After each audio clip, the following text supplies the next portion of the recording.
रोचक कथा। क्या आप जानते हैं जिस अशोक वाटिका में सीता जी रहीं, उस अशोक वाटिका में किस रंग के फूल लगे थे? तो कथा आती है, हनुमान जी को कलयुग के अंत तक पृथ्वी पर रहने का वरदान प्राप्त था। तब हनुमान जी ने श्री राम से पूछा, मैं आपके बिना इस पृथ्वी पर कैसे रहूँगा?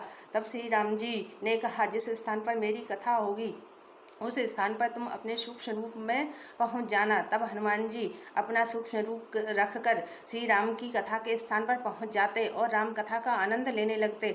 एक बार एकनाथ जी श्री राम की कथा कहते हुए बताने लगे कि जिस रावण की अशोक वाटिका में सीता जी रहती थी, वहाँ सफ़ेद रंग के पुष्प लगे हुए थे। तब हनुमान जी ने एकनाथ जी से कहा कि अशोक वाटिका में लाल रंग के पुष्प लगे थे, परंतु एकनाथ जी और हनुमान जी अपने अपने मत पर अड़े रहे। तब हनुमान जी ने इसका फैसला श्री राम से कराने का निर्णय लिया और दोनों श्री राम के पास पहुंचकर पूछने लगे कि प्रभु, अशोक वाटिका में किस रंग के पुष्प थे? तब श्री राम जी सोचने लगे, मैं इसका फैसला करूंगा तो हनुमान जी दुखी हो जाएंगे। तब श्री राम ने कहा, मैंने तो लंका की अशोक वाटिका में कभी प्रवेश ही नहीं किया। सीता जी वहाँ 1 साल तक रहीं, इसलिए इसका फैसला सीता जी ही करेंगी। अच्छा होगा, क्योंकि सीता जी ने ही उन पुष्पों को देखा है कि वे किस रंग के थे। सीता जी वहाँ आईं और उन्होंने एकनाथ और हनुमान की बात सुनी और बोली, ना ही पुष्प लाल रंग के थे, ना ही सफ़ेद रंग के थे, अशोक वाटिका के पुष्प तो नीले रंग के थे।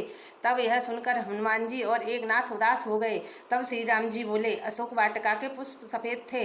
यह सुनकर एकनाथ तो प्रसन्न हो गए, पर श्री राम जी ने देखा कि हनुमान जी उदास हो गए हैं। तब उन्होंने हनुमान से कहा, जिस समय तुम अशोक वाटिका में थे, तभी वहाँ रावण आया। उसके व्यवहार को देखकर तुम्हारी आंखों में रक्त उतर आया और तुम्हें अशोक वाटिका के पुष्प लाल दिखाई देने लगे।